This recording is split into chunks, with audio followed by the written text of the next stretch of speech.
One mic. All I need is one mic.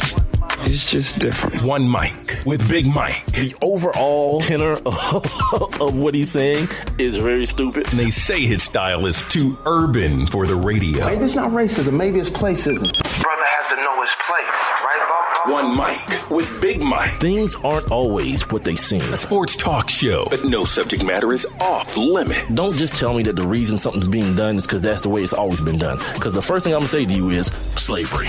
And now, your host. I got the big homie here who needs no introduction. Big Mike. All I need is one mic. It is the One Mic with Big Mike show here on a hump day. Trying to help y'all get over the rest of this hump, man. I hope everybody had a wonderful day. It's been a beautiful day here in the A.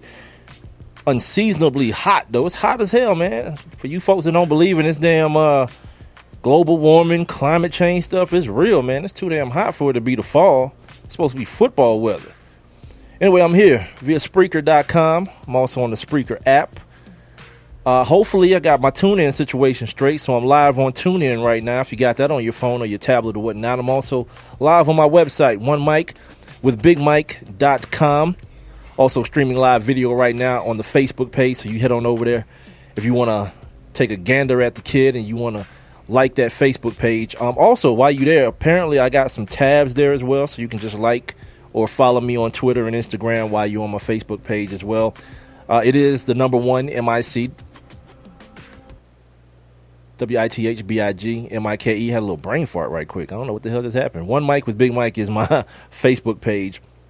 Also, don't forget, if you don't get a chance to stick around for the entire show, you don't have to worry. You can always come back. And a lot of you been coming back, man, and I appreciate the hell out of it, man. A lot of you been coming back, downloading the show, catching it on demand, either via the Spreaker app, Spreaker, the website, TuneIn, my website, iTunes, iHeartRadio, Stitcher, Google Play Music for the Android users out there. Also on YouTube, you can get the video and the audio on YouTube as well. So make sure you guys are subscribing to my YouTube. Also subscribe to the Google Play Music and the iTunes as well. I was looking at my stuff today, man, my numbers and stuff. I got Mountain View, California popping, Petersburg, Virginia, of course, the A. Ashburn, Virginia, California again, Adrian, Michigan, San Jose, France is in the building, American Samoa, Sierra Leone, someplace called Malawi, Turkey, Russia, Germany, Canada, the UK.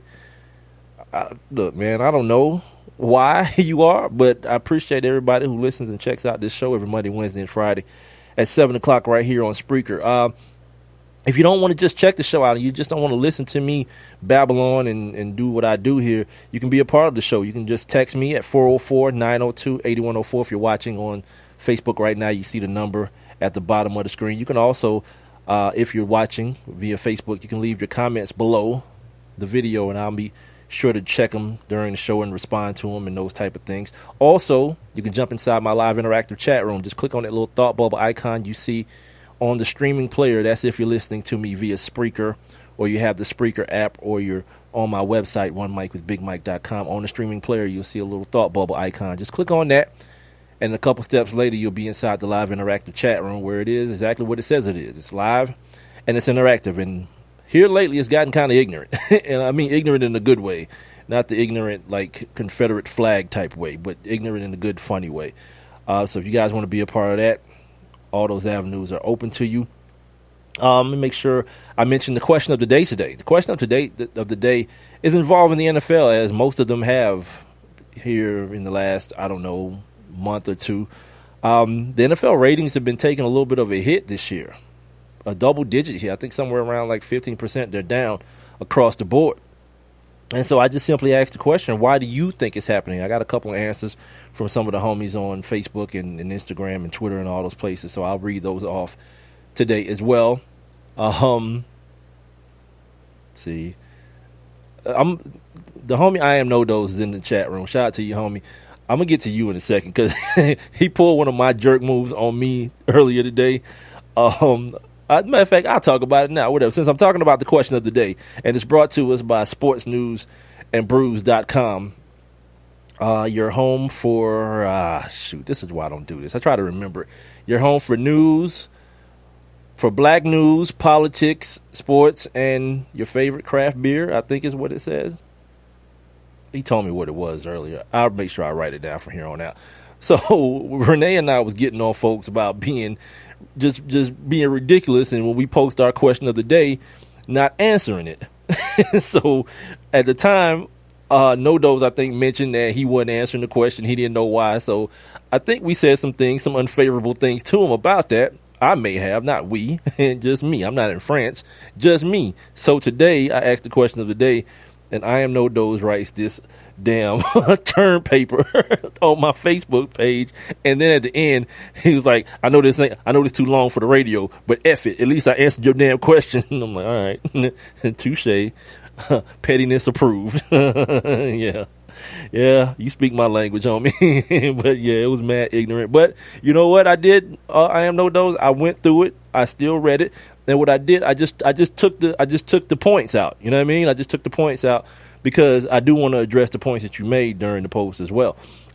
So I'll get to that in a little while once I get to that conversation about the NFL and the down ratings this year. It's a lot of stuff involved in that. And then I Am No Dose actually addressed that in the post, that it's a very convoluted issue, and there's a lot of stuff into it. And because it's only this 1 year, people may think it's a one-off because of the Donald Trump phenomenon, which, by the way, I know some of you douchebags are going to be watching this debate today. What the hell are they debating? No, what's there to debate anymore? You know what I mean? Like, I lie and delete emails.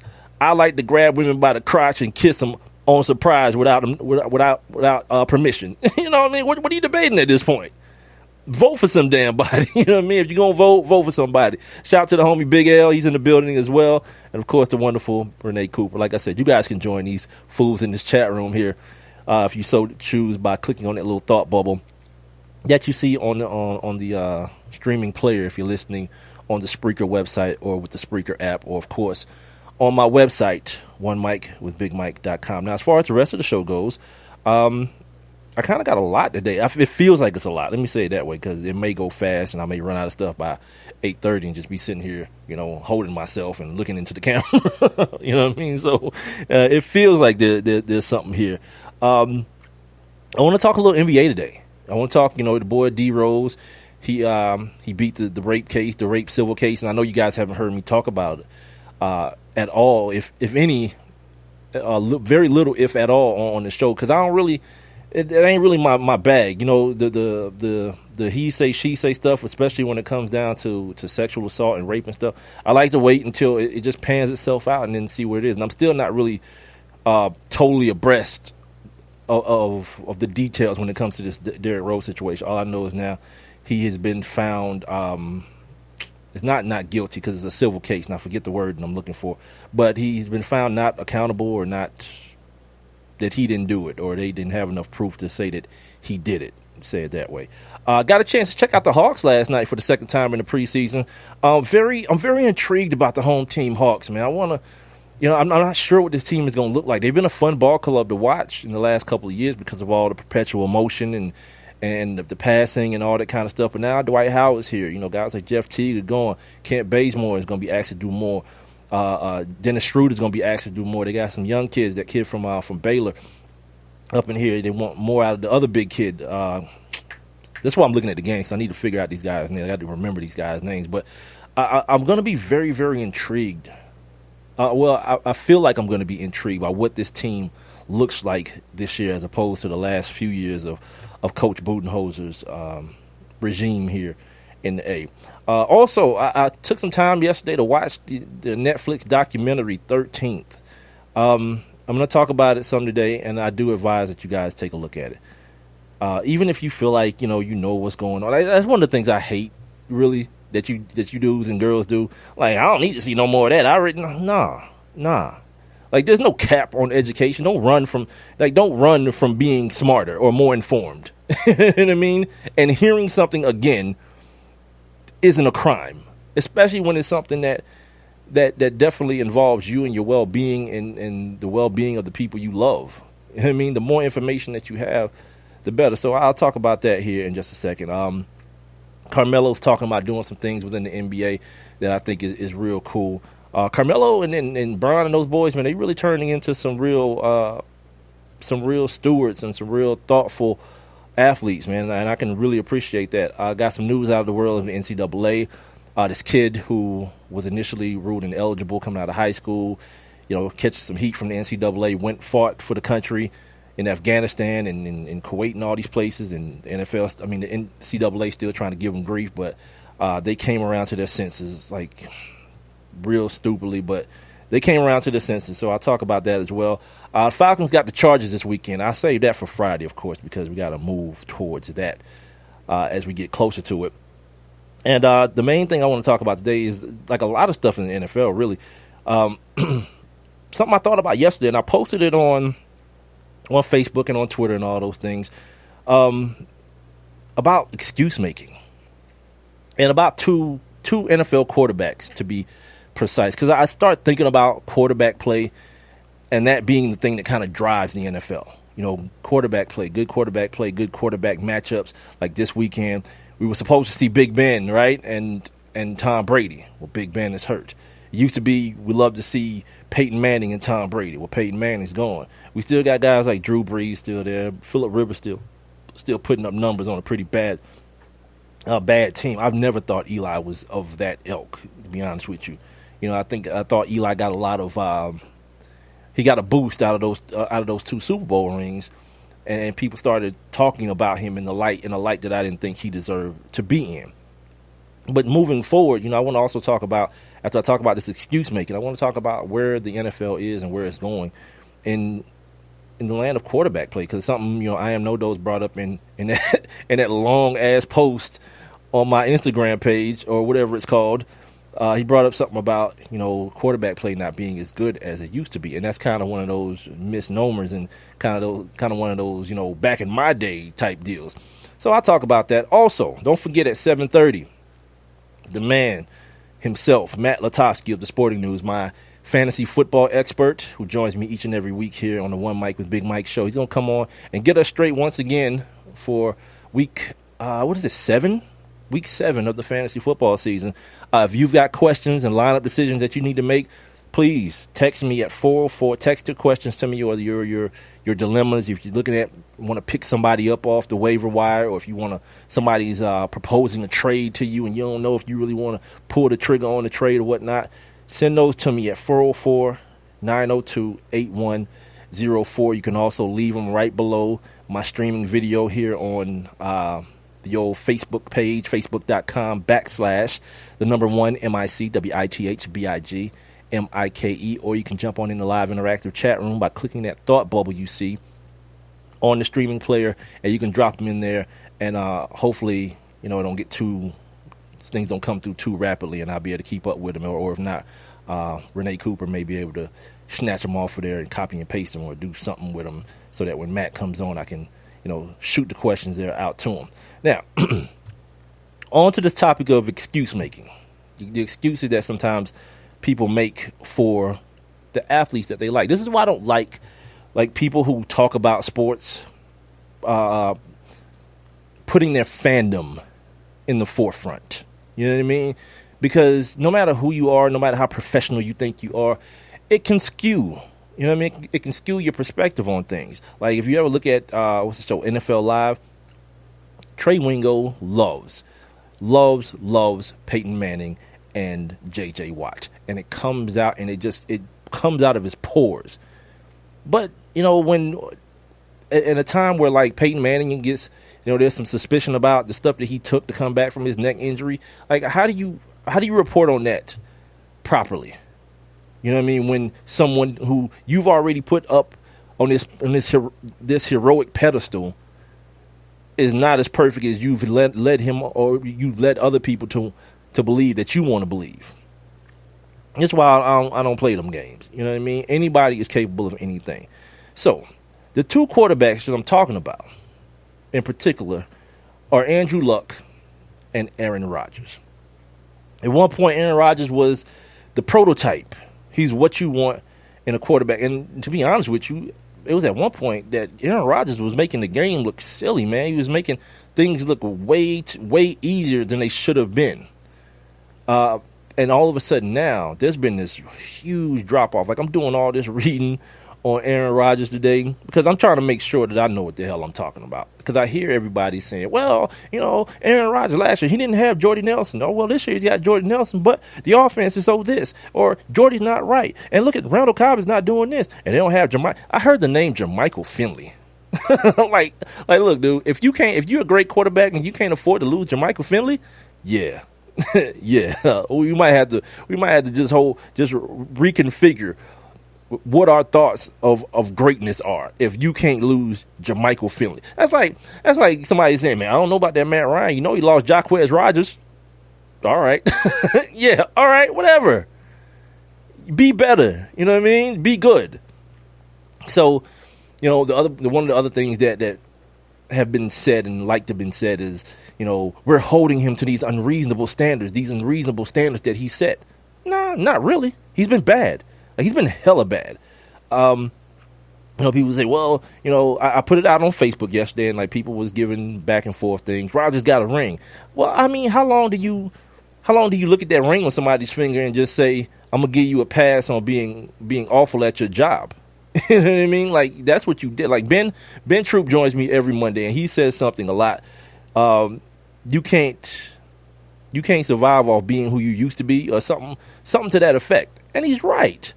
Like, since the Super Bowl win, he's thrown 14 touchdowns and 5 interceptions in the playoffs. Only one 300-yard game, around 60%, and he's three wins, 5 down. Now, full disclosure, I don't really do the quarterback win percentage and win-loss thing because I think it's way too stupid. And I think it's something that ESPN at some point invented for people who don't know no better, that don't understand that football being the ultimate team sport, there's no way that one person has that big of effect where you can award them the total win. You know what I mean? Like, it's not tennis, it's not golf, or none of those things. Too many things come into play. Like some quarterback down by 2 with 58 seconds left on the 30-yard line.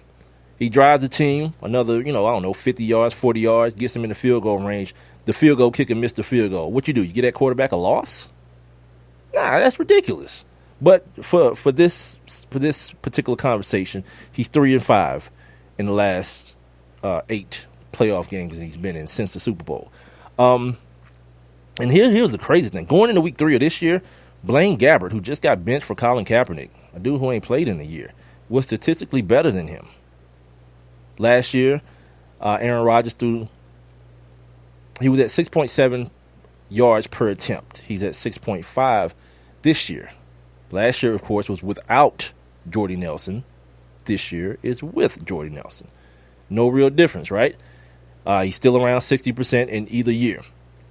And it's like one of those things where at some point, you just got to say, look, dude, you're bad now. It was cool while you was good, but now you're bad. And as sports fans so often do, what do? You hope and you wish on seeing this person's resurgence. Want to see him come back and be that again. But that's all it is hope. Anybody notice Mike Vick retired? Remember in the preseason? It's like, I want one more shot. I want to go out on my own. No, that's not how the NFL works for most people. The phone just stopped ringing. You know what I mean? You just get bad. And in his case, he went and lost 2 years for fighting dogs and came back and lit a little spark. But then, he was pedestrian again with the Jets and with the Steelers. And now it's over. You know what I mean? And that's how I'm not saying that's what's happening with Aaron Rodgers because, of course, a lot of people are speculating that there may be other things a brew, his relationship, his, that stuff with his brother came out earlier this year and all this kind of stuff.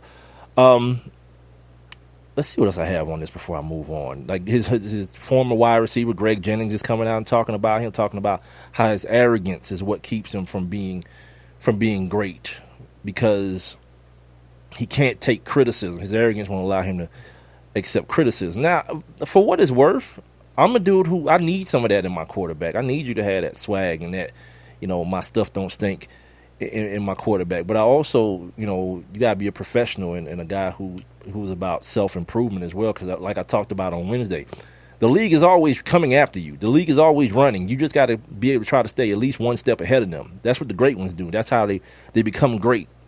That's how the longevity. That's why greatness is a lot of times associated with longevity, because a lot of people have those flashes in the pan, right? But it's the Peyton Mannings, it's the Tom Brady's that just stay a step ahead of the league at all times.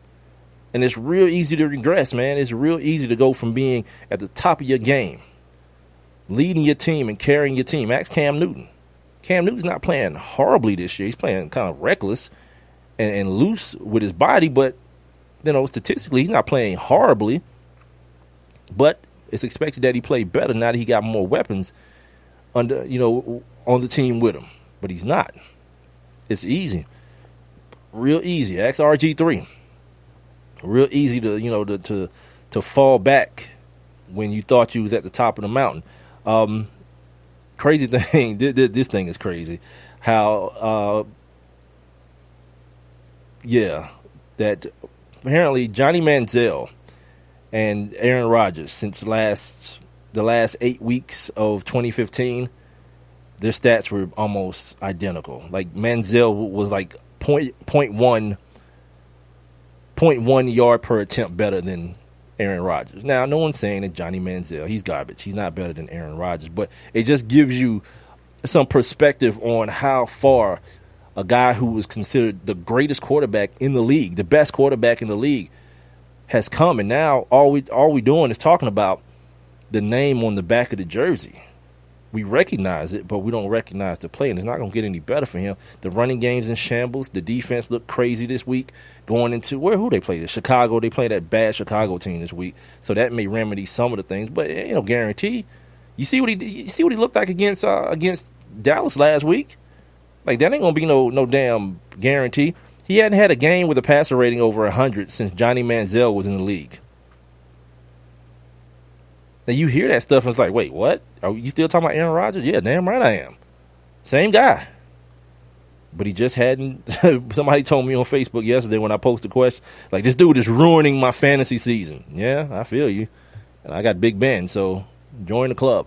Speaking of fantasy, Matt Lutovsky is going to join me here in about another... What time is it? About another 8 minutes or so to talk about fantasy football and get us ready for week 7. So if you got a fantasy team or a couple of them and you need questions, you need clarity on some moves that you need to make going into week, 7 of the fantasy football season, go ahead and text them to me at 404-902-8104 or leave them as comments below my streaming video on Facebook. The Facebook page is One Mic with Big Mike, or drop them inside my live interactive chat room. Jump on in there by clicking on that little thought bubble you see on the streaming player if you're listening to me via Spreaker, SPREAKER.com, the app.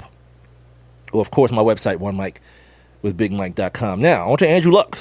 Andrew Luck was the next coming, right? He was the guy who was going to revolutionize the position. He's the best, most talented quarterback since John Elway. And all those things could still bear fruit. But what we're seeing now with Andrew Luck is the people who built that facade for him. He doesn't walk around with it, not that I can see.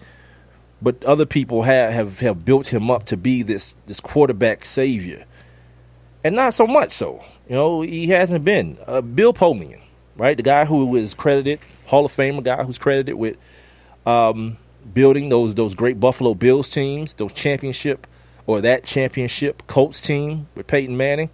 He's a guy who you would think is a whole lot more informed than most of us and a whole lot less emotional about, a lot of these things than people in the offseason. After Russ got his deal, Russell Wilson got his deal, and Cam got his deal, and all these quarterbacks was getting paid, he said what Jim Irsay needs to do is just sign the bottom of the check and give it to Andrew Luck blank. That's how much he's worth. Again, ridiculous. In football, it don't work that way. If you told me somebody need to do that for LeBron, hell yeah. It's 5 people on the team. Find some bums to surround this dude, and it's been done before, and watch him end up in the finals. He's done it before. You know what I mean? Because it's basketball. Football, no way. No way. So now the excuses for Andrew Luck is, the front office, the coaching ain't good. Andrew Luck has been coddled. I don't know if you guys realize that since he was at Stanford. They ran a very basic offense, 2 tight ends, running back with what's the white boy's name, Toby Gerhardt. It was Jim Harbaugh's offense, that power running game, a lot of play action, getting guys singled up. Now he's got all the physical tools and the skill set, and he's a smart dude. Photographic memory type guy. But when it stops translating onto the football field, I've said it for years. This kid, they want to talk to us about his touchdown to interception ratio, but then conveniently just leave out how much he fumbles the football because he's holding on to it forever and ever and ever and won't give up on plays. Now, there could be a lot of auxiliary reasons for that. I remember Peyton Manning used to talk about when he first got to the Colts and the defense was bad, that he felt like punting was giving points to the other team. Like it was something that he wasn't trying to do. I'm not trying to punt this football.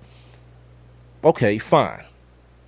But on the same token, you can't lose your team football games and then have people start talking about, oh, he don't have no talent. Because here's where the hypocrisy in that lies. When he first got there and they was winning that division over and over again, I see Eric Freeman on Facebook, Renee. I see him. I'm just talking right now. When you was giving him all that credit for taking over that team after the year Peyton Manning was hurt, and I think they won the division that year, it's like, oh my God, Andrew Luck. Well, if that's the case, if he was on that bad, no talent having ass team then, and it's the same situation now, and you was giving him all the credit then, well, guess who the hell got to get the blame now? It just stands to reason. This is why one of my philosophies is you just don't go that hard for nobody. You don't go that hard for anyone. All right, let's see what my man Eric Freeman's checking in on the Facebook. Who do you take right now? Matt Ryan or Aaron Rodgers? Without a doubt. If we're talking all things being equal, like I'm not going to put Matt Ryan on that on that Packers team. But if this is the way I answer that question. Who would I take, Matt Ryan or Aaron Rodgers? If you tell me I could have both of them with the offensive firepower that's on this Falcons team, I'm going Aaron Rodgers. And that ain't no slap in the face to Matt Ryan. I think Matt Ryan is a good quarterback. But when it comes to the physical tools of playing the quarterback position as well as the cerebral part of the game, I think Aaron Rodgers has both of them when he's on. Current season or last, 12, 13 games aside, when he's on, I think physically, he's more physically talented than Matt Ryan. I think they're both on par subliminally as far as the mental approach to the game. So, yeah, to answer Eric's question, yeah, I'm a dude that'll go. I would still go Aaron Rodgers. But right now, on the team that he's on, he's bad. Eddie Lacy is going to be gone for a couple of weeks. James Starks is gone for a couple of weeks. They got Niall Davis in there from Kansas City. They just made a trade for Niall Davis, who, by the way, the homie Matt Lutovsky is like, don't trust him. And guess who already has him on their team? Me. Oh God, I got to ask Matt if he'll reconsider or something, because last week he was like, got to go check out Vernon Davis, man. This kid, the other tight end for the kid out of Florida for the Redskins is hurt. Check out Vernon Davis. I'm like, man, F Vernon Davis. He's trash. Well, Vernon Davis found his ass to the end zone last week, and my tight end did not. The one I picked up for the Steelers did not. So y'all listen to Matt, man. He know what he's talking about. And if you want some fantasy advice, some good fantasy advice, not from my dumb ass, from a real smart dude that understands this game, send me your questions and your dilemmas to 404-902-8104 right now. About to get them on the line. You can also drop them here below my streaming video on Facebook, facebook.com/1MICWITHBIGMIKE. Also, you can jump on in the live interactive chat room by clicking on that little thought bubble you see on the streaming player.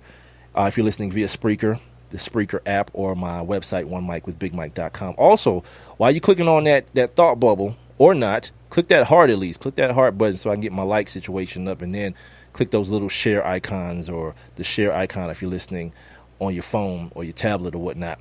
and share me on Facebook and share me on Twitter and all those places that it allows you to share me. Like I mentioned, got Matt Lutovsky coming up next. We're going to talk some fantasy football here on the One Mic with Big Mike show after I took my second L of the season last week. I'll be right back. I have one question for you. Do you or someone you know run a business that could benefit from additional exposure? The One Mic with Big Mike show is currently taking on new sponsors and advertisers. One Mic with Big Mike is currently syndicated across 8 different online platforms, and your company's name could be heard and seen across all 8 as well. Let's get to work. Please send all inquiries to Mike at onemicwithbigmike.com. Thank you for listening. Thank you for your continued support. All I need is one mic. In the U.S., about 90 people die in motor vehicle crashes each day, and thousands more are injured, resulting in hundreds of millions of dollars in direct medical costs each year. 1 in 3 crash deaths involves drunk driving, almost 1 in 3 involves speeding, and half of those who died were not buckled up. Even though we've made progress in the U.S., other high-income countries have lower motor vehicle crash death rates. We can and must do better. Here's what you can do. Use a seatbelt in every seat on every trip, no matter how short. Matt, what's happening, brother? Make sure children are always properly buckled in the back seat, in a car Matt, seat, it's Mike. booster How you doing, seat, man? or seatbelt, whichever is appropriate for their age, height, and weight. Never drive while Matt, it's impaired Mike. by alcohol or drugs, and help others do the same. Matt, can you hear me? Obey speed limits, and drive without distractions. To learn more, visit cdc.gov/vital signs. And now back to One Mic with Big Mike. And here we go!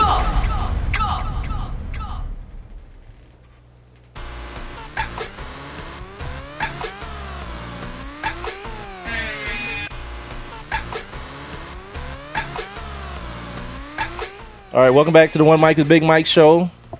We're working on getting my guy Matt Lutovsky on the line here. We had a little connection problem earlier.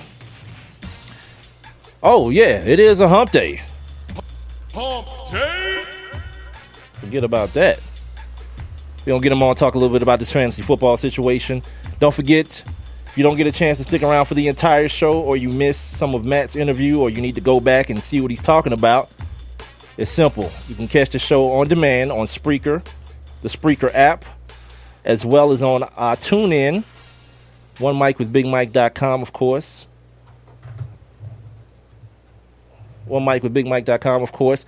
iTunes, iHeartRadio, Stitcher, Google Play Music, and YouTube. Matt, can you hear me, brother? All right, good. Hold on for me. Let me hit your intro real quick. They can't hear you, but I can hear you. So let me go ahead and hit this and get it out the way. It's time to talk fantasy football. Let's have some fun. Let's go. It's time to get those lineups set. End zone caught. Touchdown. Yeah! Yes, sir. With Matt Lutovsky of Sporting News. Put him on the board. Championship. On One Mic with Big Mike. All right, don't forget you guys can still get your questions in by texting them to 404-902-8104. You can also leave them right under the Facebook live stream, or you can jump on in my live interactive chat room and leave them there as well. For Matt Lutovsky, our Wednesday resident fantasy expert from the Sporting News, you guys make sure you follow him on Twitter and get some more of that, some extra advice after we do the show on Wednesday at Lutovsky, Lutovsky. Matt, how was your weekend, brother?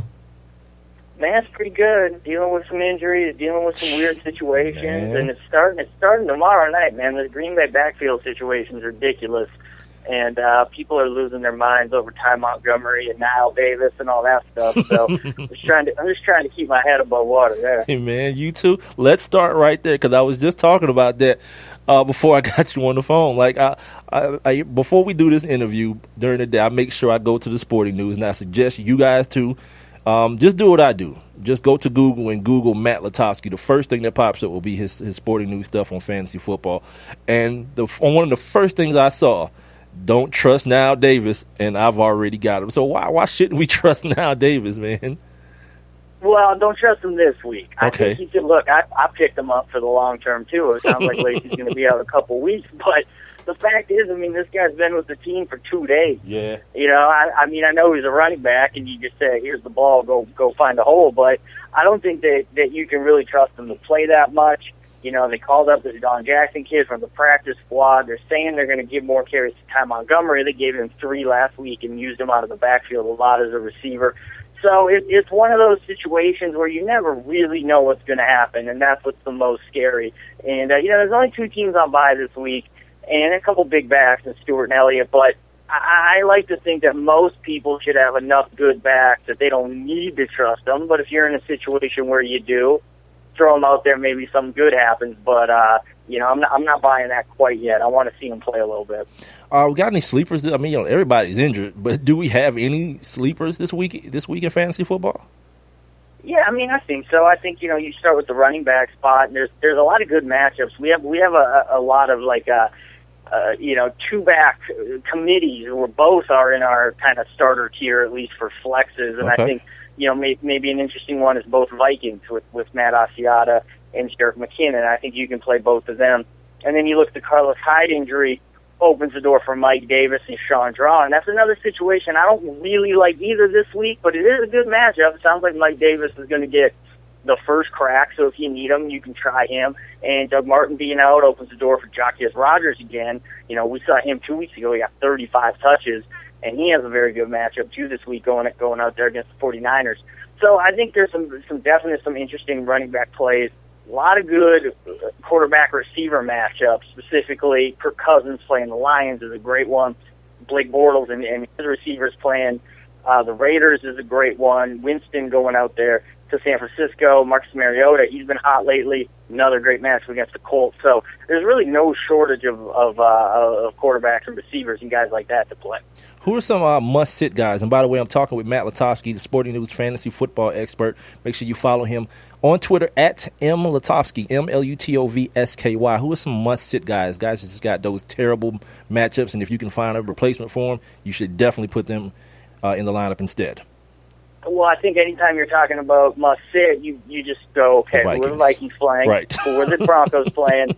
And who are the Cardinals and then the Seahawks playing? That's where you start.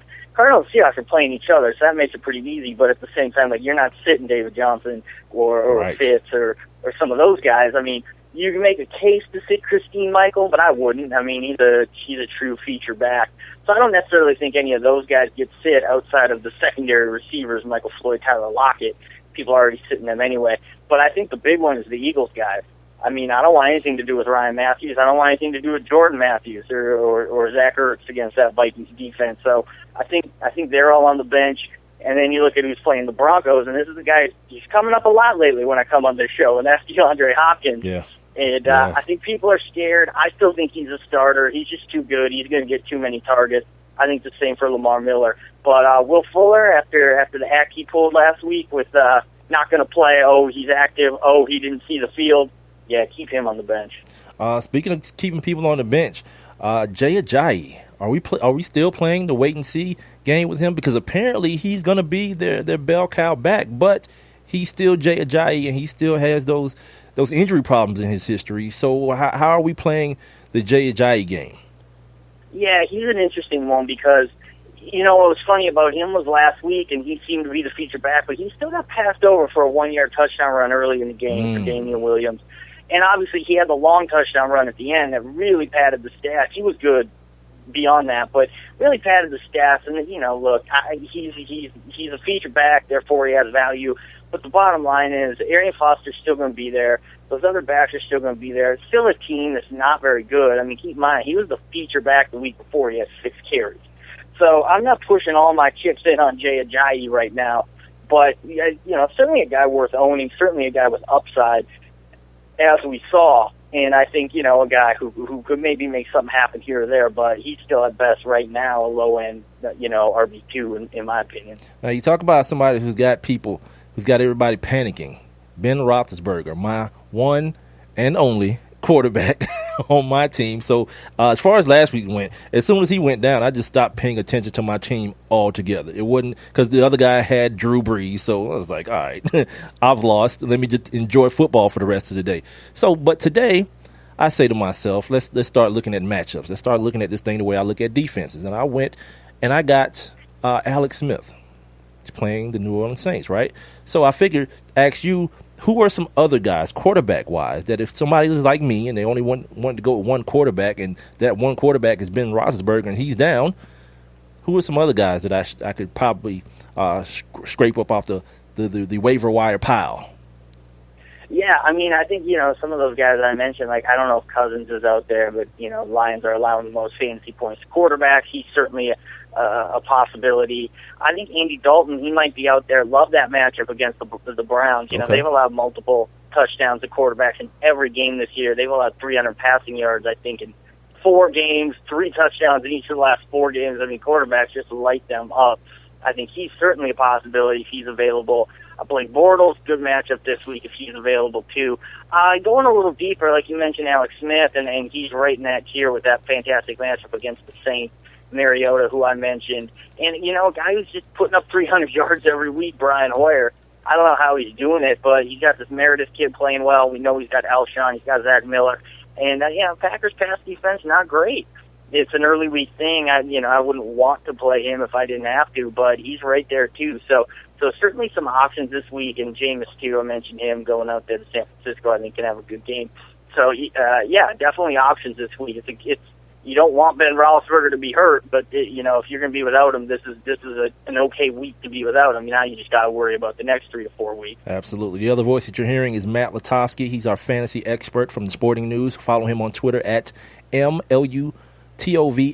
While we're talking about the Packers real quick, because somebody mentioned this to me yesterday on Facebook that Aaron Rodgers is ruining their fantasy team.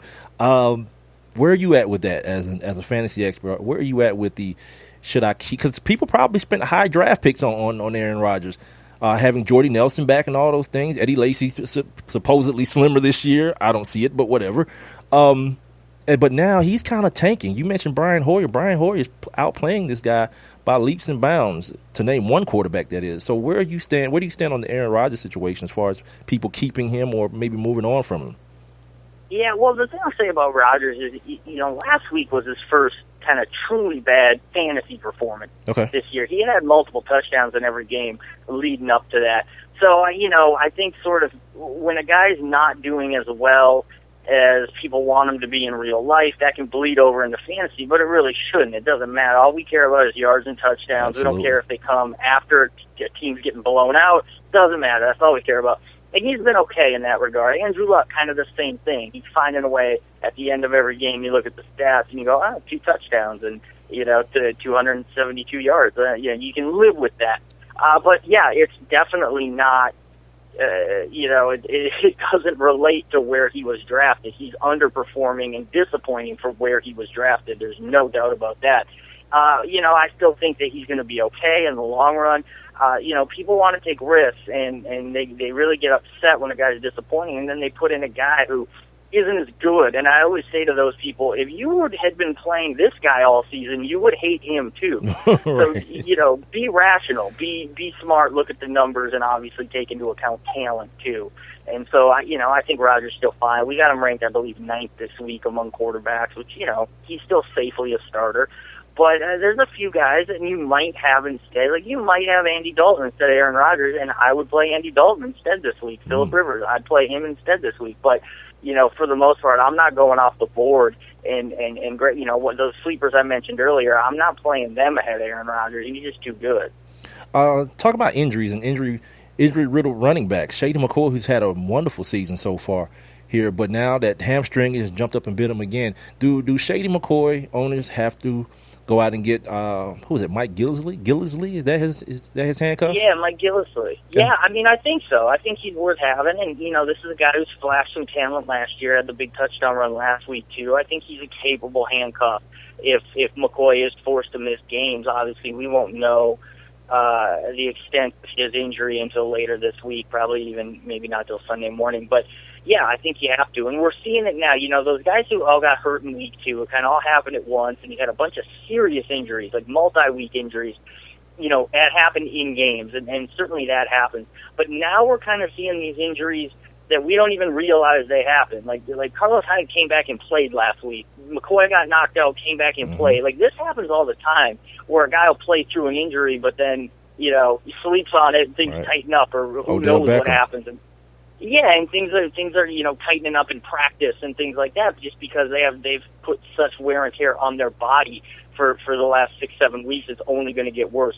So this is the time, as you have more and more players who've already had their bye weeks. You don't need that backup quarterback or that backup tight end or who knows what else people are keeping on their roster. You've got to grab those handcuffs, and you just kind of got to insure yourself, and maybe grab someone else's handcuffs and hold them as trade bait, because you never know when you're going to need that running back. All right, I'll get to these fantasy decisions here in just a second, but we got some other stuff we got to talk about, like your genius that shows up every week, and every now and then I find myself punching myself for not listening to you. Last week we talked about Jordan Reed being out, and you said go get Vernon Davis, go take a good look at Vernon Davis, and I was like, screw Vernon. Like, Vernon Davis is my Melvin Gordon, is who Melvin Gordon is to you. Like, I hear the name, but it's like, whatever, I'll find somebody else. But it didn't end up biting me because, of course, Ben Roethlisberger went out and nothing mattered after that. But you got any gems for us like that this week? Any of those hidden gems, those Matt Lutovsky gems that you become known for? That I become known for it. No, yeah. I mean, I said those quarterbacks, I think they're up there, and those running backs. I kind of like Matt Asiata this week, Vikings running back. It just seems like he's due to get more playing time over Jerick McKinnon, but it's always tough to kind of handicap something like that when a team's coming off a bye. You really just don't know what's going to happen. I love Dwayne Washington. If he's active and Theo Riddick isn't for the Lions, fantastic matchup for him, and it just seems like he's really talented. I don't think people realize how talented he is. If he could have just stayed healthy and really would have gotten his shot, I think he'd be a guy who's right up there with the way people think of Jordan Howard right now among these rookie running backs. And, tight end is always the position where a guy can jump up, just catch a touchdown. Because, I mean, in all fairness, Vernon Davis only caught 2 balls last week, but one was a touchdown and one was like a 35-yarder down the sideline.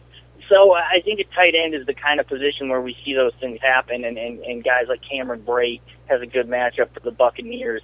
Is certainly a candidate to do that. I think Antonio Gates this week gets in the end zone. Everyone's on Hunter Henry. The guy scored in 3 straight games, and that's great. I think he'll have a fine game, too, because Atlanta can't cover tight ends, and he might get the yards. But certainly Antonio Gates is always involved around the goal line, and I think he's possible to get back in the end zone.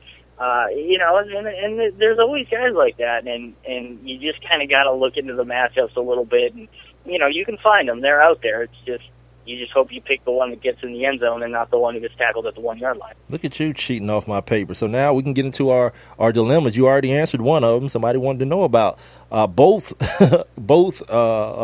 San Diego tight ends versus Atlanta. So you just answered that one. Here's another one. Taylor, what does this say? Gianfermi on Facebook wants to know Mariota or Rodgers this week.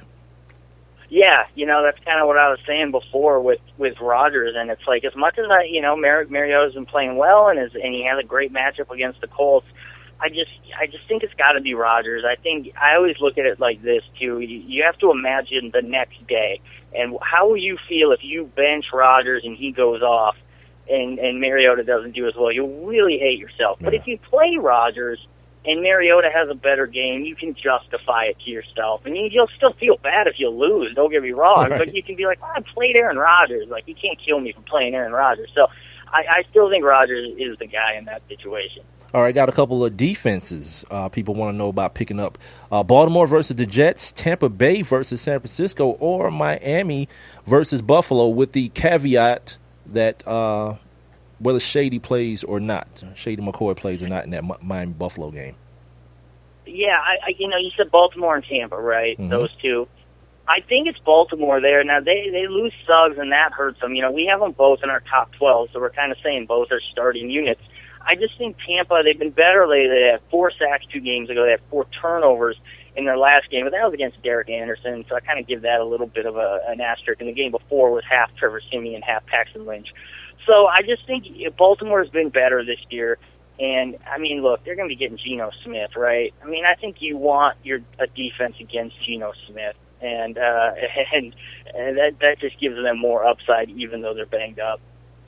Okay, we're talking with Matt Lutovsky of the Sporting News. Make sure you guys are following him on Twitter at @MLutovsky. James White versus Pittsburgh, or Terrell Pryor versus Cincinnati for the flex option? That's a tough one. I mean, they're both pretty high PPR guys. I think that Pryor has more upside, though. Pryor, he's just kind of more involved. He's more likely to make that big play. We know he kind of does some gadget stuff here and there, too, which enhances his value. White, yeah, he was great last week, and he got the 2 touchdowns, but, you look at kind of how people think this game is going to go. People predict the Patriots blowout here.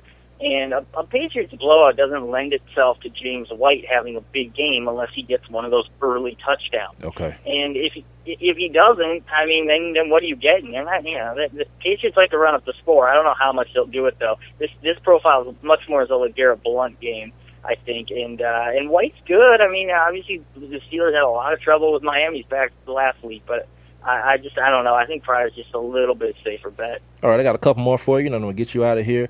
Demaryius Thomas versus Houston, or Stephon Diggs versus that Philly squad? Yeah, we just don't know enough about Diggs and how he's feeling. Remember, he was inactive in their game before the bye. So Demaryius is a great receiver. Obviously, he's produced pretty well this year, fairly consistent. He's had a couple down games, but he's one of the best receivers in the NFL. And Diggs, for as much as he did early in the year, he hasn't done anything the past 2 weeks. Philly, decent defense, so I think it's just got to be Thomas. And the last one is from my man, I Am No Dose. He said he just picked up Ty Montgomery. We talked about him earlier. He wants to know, is he worth the start this week? Yeah, I mean, obviously it depends on what you're dealing with, but I think he's in that. We have him ranked 38th among receivers, so we're basically saying he's right there. He's right on the edge of being a starting wide receiver. But look, last week everyone's talking about how much, he ran 3 times. So, how much is he really going to run? Let's say he gets 5-6 carries. I don't know what that translates to. It's going to be much more about his receptions, and I don't necessarily think he can count on 12 targets again. Obviously, he's third fiddle behind Cobb and behind Jordy Nelson. And look, if everyone's so scared of Aaron Rodgers, why are we all so excited about Ty Montgomery? Which is it? We got to pick a side here. So I got to put Ty Montgomery right down the middle. I think he's decent, but there's certainly better and safer receivers than him this week. Ladies and gentlemen, he is Matt Lutovsky, the fantasy expert at the Sporting News. He joins me each and every Wednesday right here on the One Mic with Big Mike show. Make sure you have his Twitter handle. It is at M. Lutovsky, MLutovsky, just in case you didn't get your question in today. You guys can hit him up on Twitter throughout the week or throughout the weekend, and he may be able to hit you back and help you out with some decisions. Last thing before I let you go, because we got to do this every week now. Now that we're into the baseball playoffs, my portion of the baseball season, the Cubs are in a little bit of trouble. We just saw the Indians take care of the Toronto Blue Jays earlier today, which I didn't even know the game was on, to keep it real with you. But then we got this situation going on with the Cubs, and people are kind of panicking. This Cubs team that was supposed to be the first one to get to the World Series since, 1908? You think they're going to make it, Matt? to win the World Series since then. Yeah, I mean, I still think that obviously they have a great chance, but you're down 2-1, and Kershaw's looming at some point. It's tenuous at this point, and they're not really hitting. I mean, if I was betting, you got to bet on the team that's up 2-1 and has the best pitcher in baseball. But even with that said, I'm not going to be shocked at all if the Cubs win that series. I think they're the most talented team in baseball, but most talented team doesn't always win. I guess that's the good, the bad thing about baseball. So, I think tonight's game is obviously huge because you go down 3-1, then I think you're in a lot of trouble. So it'll be fun to watch, though. I mean, I think these are pretty good games, and there's great atmosphere in both LA and certainly in Chicago. So it'll be fun. And then, the Indians are kind of this little team that could with all the injuries to their pitchers. So whoever faces them, I think is going to make for a great World Series. There it is, Matt. Have a good fantasy weekend, sir. We'll talk to you again next Wednesday, my brother. All right, thanks for having me. All right, man. Once again, Matt Lutovsky. You guys make sure you get his Twitter information at M. Lutovsky. Follow him on Twitter. You can ask your questions to him on Twitter. Matt always hit me back, but maybe that's just because that's my bro. So he hit me back. Also, man, make sure you guys check out the stuff on the Sporting News. Like I said, just do what I do. His name is very unique. Just Google it. MattLutovsky. Just Google it. The first entry that'll come up will be his fantasy football stuff, and he's got some good stuff on there. As I tell you guys each and every week, man, this dude, he gives the information, and most of the time it's tried and true. So. I'm 4-2. I don't know what Renee is. I think Renee took 1 L, so she's like, what is that, 5-1 or something like that. I got a bunch of injuries, feeling crazy about myself. Danny got, oh my gosh, this says Gaisito. Guycito. Says, good show, tuning in from Sicily, Italy. Shout out to the Italians, son. I'll definitely watch for more episodes. That's what we trying to do around here, man. We trying to take this thing worldwide. I'm talking about like Pitbull, cuz Mr. Worldwide would be my new name. Nah, just playing. Appreciate you, Danny, though. Appreciate you for checking in, homie. What were we talking about? We're talking about Aaron Rodgers and Andrew Luck and the excuses that seem to be made for him so much. And I think they're both good quarterbacks. You know what I mean? But I also believe in making sure people get called for their stuff. You know what I mean? If you bad, say you bad. And it kind of, to me, in doing what I do, it adds legitimacy to what I'm talking about. You know what I mean? That's why I can't stand like this one dude, and I know him every time he does it, and I really shouldn't be giving him all these give me Antonio Brown. One last fan. This dude is always like adding to my post. Matt Ryan is that guy. Go Falcons. Like, I'm the person that you don't want to do that to. I know how to ignore stupidity, but it's like you can't go that hard for anybody because you know what happened? He'll be the same guy when Matt Ryan throws the 4-interception game because it's inevitable because the quarterbacks do that to be talking about how much trash he is and how trashy he is. You know what I mean? Like, since Matt Ryan's set foot touchdown here in Atlanta, I've been pretty even killed with the dude.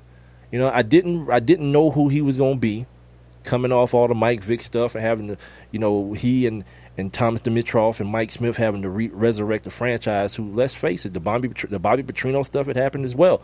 I didn't know what Matt Ryan was going to be. He wasn't like he didn't come out of college like Andrew Luck or Peyton Manning or none of these dudes. Nah, Matt Ryan was like the best of three dudes, basically. It was him, Joe Flacco, and Chad Henne. What the dudes you had to choose from in that draft. I think Baltimore did well, although they picked the project guy that just happened to end up starting for him and working out because guys got sick and hurt. But the Atlanta Falcons picked Matt Ryan to resurrect this franchise and keep it from tail spinning into the land of the Cleveland Cleveland Browns.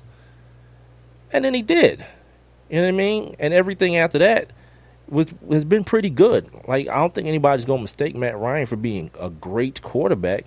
But the one thing, I always say this about being good as a quarterback or as a player, as a professional player, period, being good, you can dip your toe into the pool of greatness every now and then.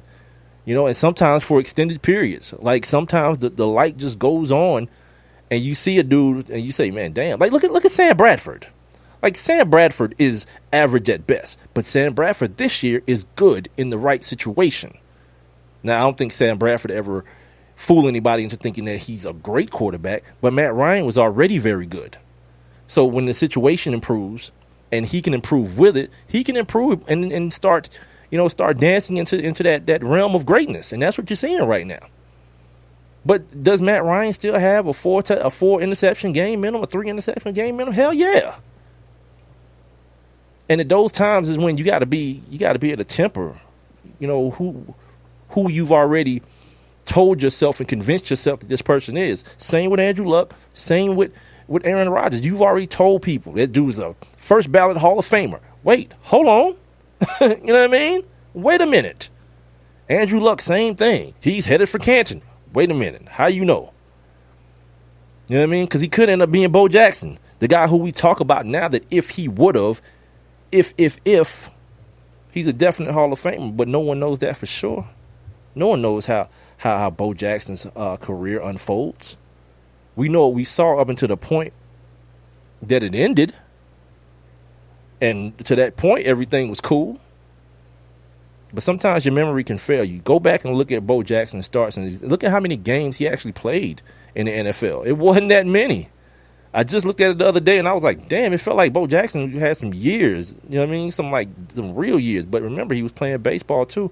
And he was also splitting time, between baseball and football. One last thing, Taylor Giaffermi. This guy said he'll give me Antonio Brown for Gronk. Already have Graham at tight end. Yes, I don't know. You got to act when the show's over, or you can just send that to Matt at M Lutovsky. He'll hit you back because I did it last week. I missed somebody's question on Facebook last week, so I sent it over to Matt and got right back on Facebook or whatnot. Because Antonio Brown ain't going to catch no damn touchdowns with that bend. He ain't caught none so far in his career. Like, every pass he's caught in the end zone has been from Ben Roethlisberger. You start throwing Mike Vick in there and Landry Jones in there. Antonio Brown ain't catching no damn touchdowns. Oh, Ginfermi. Or is it Ginfermi? Because it's GIN-FER-ME. Ginfermi. All right, anyway, we're going to come back. We got to do On This Day. We got to take a look back into the annals of sports, which I do each and every episode of the One Mic with Big Mike show. So we'll do that, and we'll move on and talk a little bit more. We close out the NFL conversations because I want to talk about where the NFL is going as far as the ratings, and it is our question of the day. What do you think is causing the dip in the NFL ratings? It's brought to us by sportsnewsandbrews.com. You can answer the question by texting me at 404-902-8104. You can leave your comments right below the Facebook stream, the video stream, facebook.com/1MICWITHBIGMIKE, or jump on in the live interactive chat room by clicking on that little thought bubble you see on the streaming player if you're listening via Spreaker or listening via my website, onemicwithbigmike.com. Let me make sure I get my commercial set up here. So we'll come back, we'll do all that, and get ready for the second half of the show. I have one question for you. Do you or someone you know run a business that could benefit from additional exposure? The One Mic with Big Mike show is currently taking on new sponsors and advertisers. One Mic with Big Mike is currently syndicated across 8 different online platforms, and your company's name could be heard and seen across all 8 as well. Let's get to work. Please send all inquiries to Mike at onemicwithbigmike.com. Thank you for listening. Thank you for your continued support. All I need is one mic. I heard on the news about that 5-year-old who found his uncle's gun. The kid didn't know it was loaded. I heard on the news about that 14-year-old girl who was bullied online. For like a year, she couldn't take it anymore, so she got her dad's gun from his nightstand. I heard on the news about that guy who broke into someone's house, stole a gun from the hall closet. He accidentally shot his cousin in the head. She killed herself. And later, killed the owner of the store he was trying to rob. If you own a gun, you have a full-time responsibility. When you aren't using it, be sure it can't get into the hands of curious children, troubled teenagers, a thief, or anyone else who might misuse it. Your family, friends, and neighbors are all counting on you. Remember, always, lock it up. For more information on firearm storage safety, visit ncpc.org. This message brought to you by the National Crime Prevention Council, the Bureau of Justice Assistance, and the Ad Council. One Mic. All I need is one mic. What's the name of the show? One Mic with Big Mike. Ain't nobody getting hurt, ain't nobody, there's no crime being committed. And they say his style is too urban for the radio. This is real life stuff that's happened to me. Well, you know what? You, and you. One Mic with Big Mike. I like to be able to do what I want to do. A sports talk show, but no subject matter is off limits. Meek Mill's concert is not called the Hell Yeah I Bang Khloe Kardashian concert. And now, your host. Put your hands together for the one, the only Big Mike. All I need is one mic. Yep, it still is hump day, man. We over the hump for this damn show, we are. Got some basketball on right now. Got the Knicks and the Celtics going at it, and some preseason basketball on ESPN. Derrick Rose is not in the game. They actually said that he flew out of L.A. where the court trial was happening to meet the team in Boston, but he ain't going to play. I was like, dude, Kobe would have played. Kobe went through his rape trial and was dropping 50 on cats. Like, it wasn't nothing. Yeah, what kind of dude are you, D-Rose? Just going to slide out and sit on the bench with a suit on? Do your business, man.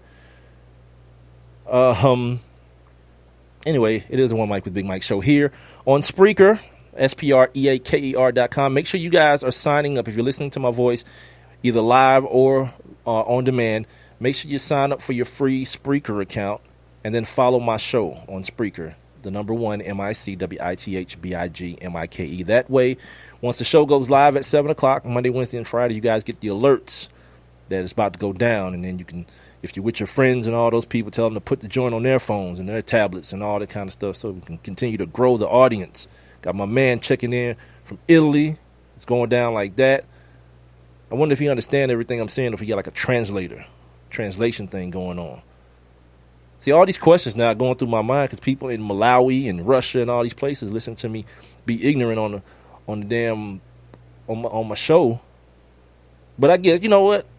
In the year of Donald Trump, nothing's too ignorant. So there's that. Follow me on Facebook and Twitter, or like my Facebook and follow me on Twitter and Instagram at One Mike with Big Mike. Just the number 1 MICWITHBIGMIKE. So we're gonna move on. We got a couple of NFL things that I want to get to. Some couple more NFL things I want to get into. Renee told me the other day that I sigh when I'm looking for stuff and I can't find it, and I'm trying to be conscious of not doing that. But I can't, like, I'm not like hypocrisy is not something that I'm about, even when it comes to me. So like the same way I feel about your stupidity and your ignorance, like when I'm being stupid and I'm being stupid and ignorant, I can't stand it either. So it causes me to sigh into the microphone. So that's what you guys hear when that's happening, if you hear it, or if Renee's just being a D-bag and making up stuff to get on me about. Either way, let's take a look back, everybody. Now, let's take a look back. On this day.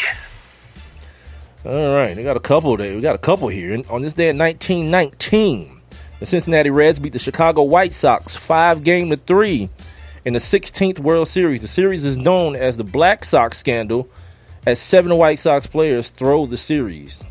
Cash went to jail. That was the precursor for the stuff that's going on with Pete Rose and him not being able to get reinstated. Like, after that, baseball was like, yeah, anybody, you're done forever and ever and ever. And you see Pete Rose drunk ass on on those post game shows. Him and big ass Frank Thomas. Frank Thomas is like the dude. Who am I thinking about? The dude with like the big old body and that little bitty head. That's who Frank Thomas look like now. A-Rod is on there. A-Rod is on that joint too. On this day in 1933, the Berlin Olympic Committee votes to introduce basketball in 1936. Adolf Hitler ain't know what he was doing. That's Hitler, right? Or am I like historically off with that? 1933? Where we at? On this day in 1957, Maurice Rocket Richard of the Montreal Canadiens became the first NHL player to score 500 goals. On this day in 1998, former heavyweight champion Mike Tyson, he got his boxing license back. But why did he lose it, everybody? Oh, that's right, because he bit a man's ear off. Yeah, he bit Evander Holyfield's ear off during a fight. That's when I got off I hopped off the Mike Tyson wagon. Like the rape stuff and, the questions behind that and whether he did it or not and if he was set up and all that. I was riding with Mike. You can't bite a man's ear off, cuz. If you getting beat up, just get beat up. You can't just bite a man's ear off and expect me to be like, that's cool, and make excuses for you. Nah, cuz. Like the show, like the title of the show says, excuses are like a-holes, man. Everybody got them and they all stink. On this day in 2014, DeMarco Murray, at that time of the Dallas Cowboys, became the first NFL player to run for more than 100 yards in each of his first 7 games of the season.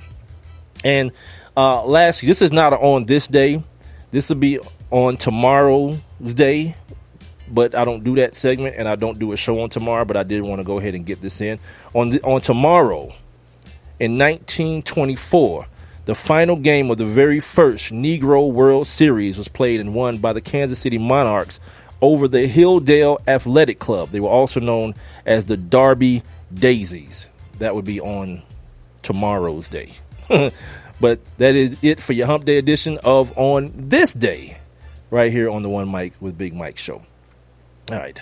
Back to what we're talking about. I'm here on Spreaker.com. I'm here on the app. I'm not sure if the tune-in situation is working live today, but if it is, partake and tune in if you got it on your phones or your iPads or your tablets and all those situations. And also make sure you check out the all-new OneMikeWithBigMike.com website, where you can also hear the show live every Monday, Wednesday, and Friday at 7 o'clock. I heard my man talking about the baseball. Like, Matt is all over the place, man. He got the fantasy football situation, fantasy baseball. I didn't even ask him if he do fantasy basketball. I didn't ask because I don't care, because I don't do it. The chat room is wide open. You guys can jump on in. Just click on that little thought bubble icon you see on the streaming player. The homie Big L, I am no dose in the building, as well as, of course, Renee Cooper. Renee says if she was being if she was being a D-bag, I would make up something you weren't doing and watch with joy as you stop doing something you're really not doing. That doesn't make any sense. You would watch with joy as I stopped doing something that I already wasn't doing. You wouldn't be seeing anything. You'd be seeing me do everything I already do. Oh, Renee. What's happening to you? Are you on the crocodile? I saw this weed the other day on Facebook, and the weed is in like a rock form. It's supposed to be the most potent form of marijuana. It's in a rock form. Yeah, it looks like crack, and it's supposed to be like 99% THC. I already know. The white homies came up with that. Yeah, the white homies came up with that, man. Because in white America, I swear this to be the truth, and my white homie Jim Murray backed me up on it one time too, that there is no such thing as being too high for white people at all. No such thing as being too high. That's where the term comes, white boy wasted. Yeah, like if I ain't in the hospital for alcohol poison, the night was a failure. You know what I mean? Yeah. No one should want weed that's like crack. You know what I mean? No one should. Just go get crack. Just go do that then. Anyway. Back to the NFL stuff. The other thing that I talked about today, and I put this question out, the question of the day, as a matter of fact, is what do you think is causing the dip in the NFL ratings? The question of the day is brought to us by sportsnewsandbrews.com. Let me see if I can find my man's tagline, because I want to get it all right and, do the thing professionally. I am a trained broadcaster. This is true, by the way. I am a trained broadcaster. There's not many of us walking around right now, but yeah, I am. And a lot of people had some people had some thoughts on it. My man, Big Mark Cooper, Big Sweet. I don't know if he's like the owner of it or if he just runs it. The Atlanta Falcoholics, the tailgate crew. Crap, man. Where the hell is oh, here it is. All right. Trying to find these damn answers. Here we go. So he said the debates and bad primetime matches is what he thinks is causing this downturn in the NFL ratings this year. And then there's I Am No Dose, who wrote me his senior thesis, his PhD paper on Instagram. I went and just pulled out the salient points out of him, out of his post. And he says, one, the product isn't as good. And I think that's a matter of, I don't know. Like, you're in the chat room right now. You can elaborate. Like, why isn't that good? You think people aren't able? I think you elaborated in the post, by the way, too. But now, I can't keep all that in my damn mind. I think you mentioned something about the rules and the contact being regulated, over-regulated, or something of that nature. But you know what I say to people who always say that? Talk about the rules. That stuff isn't for me and you or people who love football and love to watch football anyway. It's not for us. You know who it's for? It's for fringe fans. The fringe fan who might say, oh, my God, it's so violent. Well, let's make it a little bit less violent, or at least make the impression that we care about the level of violence, because they know people like me, I ain't going no damn where. That's why I started complaining a long time ago. All that old, man, they going to have these dudes in panties in a minute. They might as well turn to flag football. Yeah, you know what's going to happen? You're going to keep saying that every year. And you know what's going to happen every fall? You're going to be sitting your ass in front of the TV just like me, watching it. So just give up. Ain't no complaining to happen no more. What's a catch? No one knows what a catch is. Me neither. I just wait for him to call it on the field and see what happens after that. You know what I mean? That was pass interference. Sure it was. Keep it moving. You know what I mean? So those things aren't done for you and I, or for the avid football fan. They're done for the fringe fan. Bad quarterback play. I did a little bit of research on this today. I need to get an intern or two. That's the next evolution to the show. We're gonna get an intern or two to help with some of this research, because I really want to dig into stuff like this a little bit more than I do. But it's kind of hard and time restricting. But the quarterback play, when I went back and looked at guys like Steve Young and guys like Dan Marino and John Elway, their numbers, especially completion percentage, because that's another thing I am no dose brought up, that the incompletion stopped the game over and over. Well, John Elway's completion percentage was the same as Mike Vick's. Dan Marino was somewhere around 60%. I don't think I saw like Steve Young. I don't think I saw any of those people that were over 65% throwing the football. And I am no dose says quarterback play is a complete passing league, which makes the quarterback play even more impressive. You see what I'm saying? Because Emmitt Smith ain't behind nobody carrying it 30 times a game no more. Ain't no 35, 25, 30 carry running backs in the league no more. Cats is throwing the ball more, but they're throwing it either at an equal completion percentage as guys in the past did, or greater.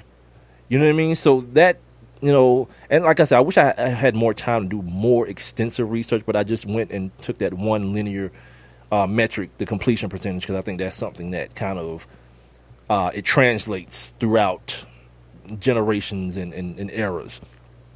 Too many breaks between the actions. Well, they got to pay them salaries. You know what I mean? And you're right, though, because think about it. Somebody scores a touchdown. You got to go to break. You got to kick the extra point. You got to go to break. You got to kick off. You got to go to break. You know what I mean? So, yeah, it's hella breaks in this joint, man. But, it's part of, what it's all about. And then I saw a post on I don't know, Twitter the other day, and it was so profound. It was like, it said TV is the new radio. Cell phones are the new TV. Because think about how you're watching the game now. If you're like me, you're on Twitter and you're on Facebook or whatever, and you're listening to the game like it's damn radio. And then when something happens, you look up to see what the hell's going on. How many people just put their phone aside and just sit there and look at the game? There's really no purpose in looking at the game then if you can't talk about it on Twitter and Instagram and all that stuff. And I think that's also something that, feeds into people don't feel the need. And I think I am no those brought it up. People don't feel the need to look at the game, especially for the sense of like fantasy football. Especially like as soon as you click on the NFL.com, they giving you the highlights of what your players did anyway. You know what I mean? You got the highlights, like, all right, I'm good. Homie just ran for 65 yards. What's going on here? I am no those in the chat room said yes, but you're talking 25 passes back in the day to 40 now.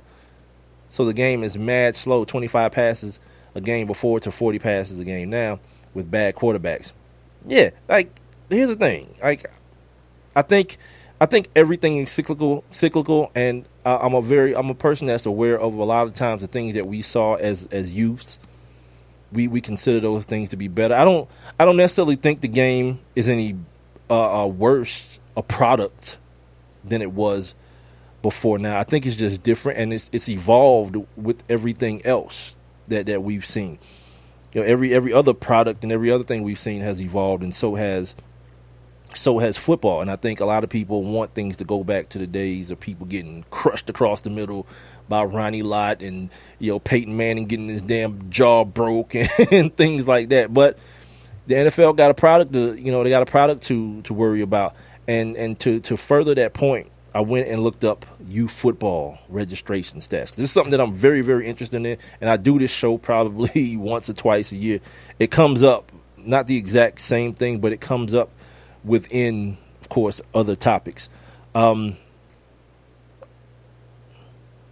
So youth registration in football for the last, decade or so has been down. And there was another decline when these, what are they called? These congressional hearings were taking place, and people were being made more aware of the consequences of playing football at a younger age and things of that nature. I got some numbers here that's real, they kind of crazy. Did I save the damn thing? Yes. The article's called Kids Aren't Playing Football Anymore. A study was conducted by the Physical Activity Council that found a modest increase. I'll get to the decrease here in a second. In youth participation ages 6 to 14 in tackle football, a 1.9 increase from 2.128 million participants in 2014 to 2.169 million in 2015. Now, we all know the NFL, they good. They and their partners are good for cooking the stats. So when people do their job, you get some real numbers. USA Football has attempted, like I just mentioned, to spin the numbers by only using 2014 and 2015. But if you rewind that thing to 2010, you find out that youth football has seen a very huge drop in its participation over the last, not decade, half a decade. In November 2013, the drop in youth participation, again, age 6 to 14, it went from 3 million in 2010 to 2.8 million in 2011, and so forth and so on since then. Like I mentioned, they had those congressional hearings. They admitted that concussions can lead to what the league spokesman Greg Aiello called "quote-unquote" long-term problems. So if you're a mom, or even if you're a dad, if you're a parent, and you hear this, especially, right? And I never remember the name of this book and the guy who wrote it, but he talks about the ghettoization of football, which sounds bad, and people will hear that and say it has some racial undertones, but that's not what he's talking about. He's talking about like the same thing that happened with boxing and the same thing that happened with the military, where people with means didn't feel the need to volunteer for these things anymore, and it became a way of escape for people of lesser means, going to the military to try to get an education, boxing to try to get out of the hood, football to get up out of the hood. And when the young Peyton Mannings of the world, or the young Tom Brady's and the young Carson Palmers of the world, their parents start saying, you know what? Yeah, probably not. You probably going to need your brain. Let's not do that. But, little Tyrone and Jaquez and them, they moms is going to be like, hell yeah, we need to get up out this hood, man. And if you talented at the game of football, brain be damned. Science be damned. We gonna take our chances with it and run it. So there is where you might see this bubble that the NFL has created. It still may exist, but it just may look different, and it may be a little more deflated. And Mark Cuban, and I'll talk about that here in just a second. Mark Cuban kind of predicted this a couple of years ago, 2014. Mark Cuban was asked about the NFL and where everything was going, and he kind of predicted it.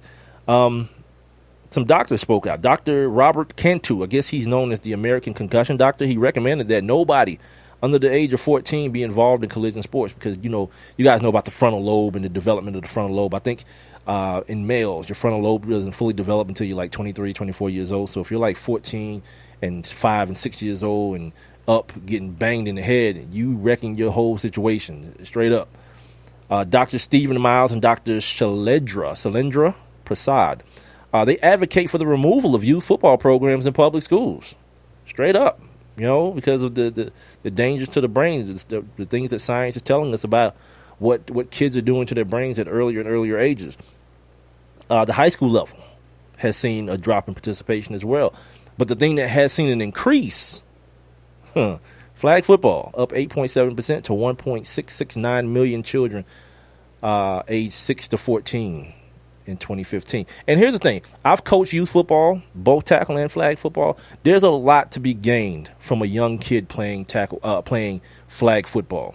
Because what a lot of people don't understand, you think you're toughening the kid up, but when kids are as young as, 7, 8, 9, 10 years old, they don't have the motor functions needed to control what you're asking them to. You're putting these helmets on. They call it like the bobblehead syndrome.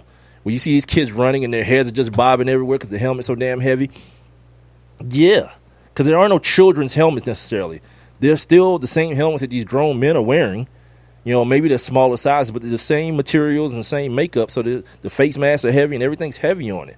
So when you start asking the kid, to perform certain techniques, the kid may want to do it mentally, but physically he can't do it. But when he can do those things that you want him to do?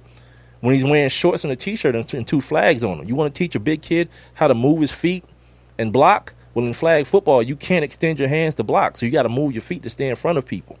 You want to teach younger kids how to run routes and throw footballs and all that kind of stuff? It's better taught. And like I said, I've done both. It's better taught in a flag football scenario. Now, I don't know how that would translate to some kid going from flag football and then playing, 9th grade junior varsity football at his JV school. I'm not sure how that would work, but from a fundamental standpoint, I don't know that I'm necessarily against that. I'm a kid who played football. I started playing football, organized football, when I was 13. I didn't play young like a lot of my friends did as kids. And it turned out well for me. I ended up finding myself on a full scholarship at somebody's college, so that was accomplished. So I don't know. I think there's things to say on both ends of the spectrum. Like I mentioned, some people see the value in having their kid do something to remove themselves from an otherwise bad situation. A survey was conducted by the University of Pittsburgh Medical Center in October of 2015. They found that 1 in 3 parents live in fear that their child will get a concussion, and 1 in 4 parents do not let their kids play some contact sports because of the fear of a concussion, which is a real fear. You know what I mean? A number that lines up exactly with the observed drop in youth participation from 2010 to 2015. And the thing that I mentioned earlier about the ghettoization of the game, the NFL is going to be able to put players on the field forever. You know what I mean? Because there's always going to be people who need that finances. Excuse me, if I can stop stuttering and stammering. But what end up happening as far as where the money's coming from, the shrinking youth player base, it could mean a smaller devoted fan base. And with a smaller devoted fan base, obviously advertisers will be like, well, you don't have enough people watching the game, so I'm not going to pay you, whatever it is, $30 million for a 10-second Super Bowl spot. And therein lies the trickle-down effect economically that the NFL is more worried about than they worry about somebody's damn head or brain. They ain't worried about that. They worry about money. It's an American capitalistic business. They worry about that green. Back to the chat room real quick. I am no said what I'm saying is that football is now so passer-friendly that even when the team has a garbage quarterback, i.e. Ryan Tannehill, they still pass the ball all the time. That's a bad product. Yeah, and that's what the rules have dictated that you do. And with those rules, again, they're not made for you and I. Guys who want to see a complete ball game. Like, you probably want to see cats play defense and tackle too. Don't nobody care about that. You know why? Because the novice fan wants to see touchdowns scored. They want to see Odell Beckham, freak out, and they want to see Cam Newton dab and give footballs to little white kids and things of that nature. That's what the fringe fan wants, and that's the people the NFL wants to talk to. They done talking to me and you, cuz. They done talking to us. We've smoked the NFL crack. We've become hooked on it. They keep stepping on the product, making it weaker and weaker. But what we keep doing, going back and hitting that NFL pipe. They know they got us. They need new customers. And these new customers are in the form of females, younger customers, more people who read on the internet about concussions and all this and player safety and all this kind of stuff. That's who they talking to. I am no dose. They done talking to you, cuz. The NFL ain't got nothing for them anymore. They've gotten all you bought all your Saints gear. You got your NFL Sunday ticket or your Red Zone package. You got all that stuff. Season tickets. Yeah, they done talking to you, man. they gotta get some new. Before I go to break, I want to tell you guys about Mark Cuban and what he said 2 years ago was going to happen. A lot of people talking about this presidential election, like my man Big Coop was talking about taking away from the ratings, the national anthem protests by Colin Kaepernick, all these type of things. Coop also mentioned the trash, and I am no those games, these trash games in prime time, which again, it's like oversaturation, right? Because you don't have to give me football on Monday, Thursday, Sunday night, and try to take over the primetime spots, especially when you don't have enough good teams to fill them. Just give me the good teams, man. You want Monday night, give me the best teams you got. Flex them if you got to. Flex me some Sunday night stuff. And quit with the Thursday night garbage, man. I'll find something else. I'll DVR some stuff or whatever on Thursday night. And I'll be good with that. But again, I got to remind myself, they ain't talking to my black ass either. They don't care what I want. Mark Cuban said, I'm not going to read the whole quote, but I highlighted a couple things within the quote. That I think the NFL in 10 years is 10 years away from an implosion. Pigs get fat, hogs get slaughtered, and they're getting hoggy. When you try to take it too far, people turn the other way. When you've got a good thing and you get greedy, it always turns on you. They're trying to take over every night of TV, just like I just mentioned. Yeah, and you ain't got to. But this America, right? And everybody feel like greed is everybody's a Gordon Gekko. Greed is a good thing. They talk about how people are going to watch their favorite teams. You're going to watch your Falcons. You're going to watch your Saints. You're going to watch your team. But what happens is those teams ain't always on prime time in your area. And you need a national audience. And those are the audiences that are suffering. I'm looking at this chart right now. And they show you from week 1 of last year to week 1 of this year. And it seemed pretty even last year, week 1 to week 5, right? For Monday Night Football. But in this year, you see a down. You can tell when the first debate was. Went up a little bit, then down last week. For Sunday Night Football, the overall numbers are higher, of course, because it's on NBC network TV. But still, everything is lower than it was last year, and all the numbers are lower, than they were the week before. Yeah. For Roger Goodell to stand up the other day and say that he don't see the problem, like, I don't know what's going on, my man. Yeah, denial. It's not just a river in Egypt, cuz, you know what I mean? Yeah, fix it.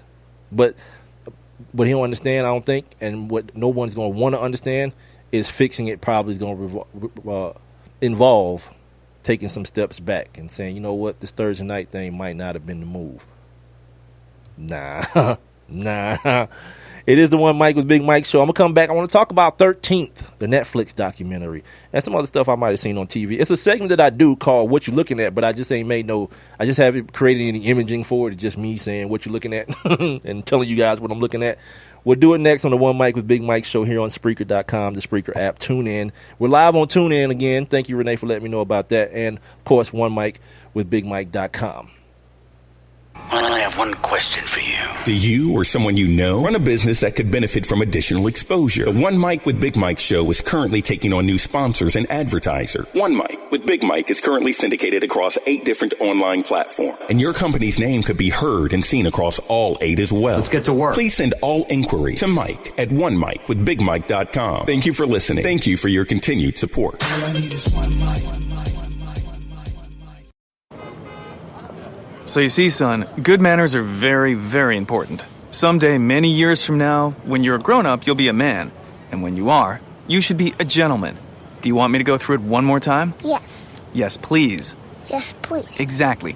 Always say please, thank you, you're welcome, and excuse me. Sit up straight, hold doors open for ladies. If a door's shut, then knock first. Don't burp, don't swear, don't speak with your mouth full, don't reach across people's plates, keep your elbows off the table. What table? And don't interrupt. While we're at it, don't stare, don't use foul language, don't call people names, but do remember people's names. Always share your toys, play nice, and cover your mouth when you cough or sneeze. On the bus, give up your seat to anyone who has trouble standing. Bottom line, treat others the way you'd like to be treated. Got it? Got it. And stop picking your nose. Most parenting is hard to do in just 2 minutes. But spending just 2 minutes twice a day making sure they brush their teeth is easier and could help save them from a lifetime of tooth pain. For fun 2-minute videos to watch while brushing, visit 2min2x.org. That's 2min2x.org. A message from the Partnership for Healthy Mouths, Healthy Lives, and the Ad Council.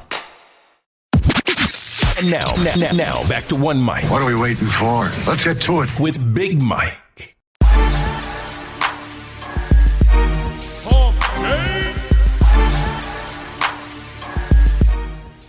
What happened to this Negro?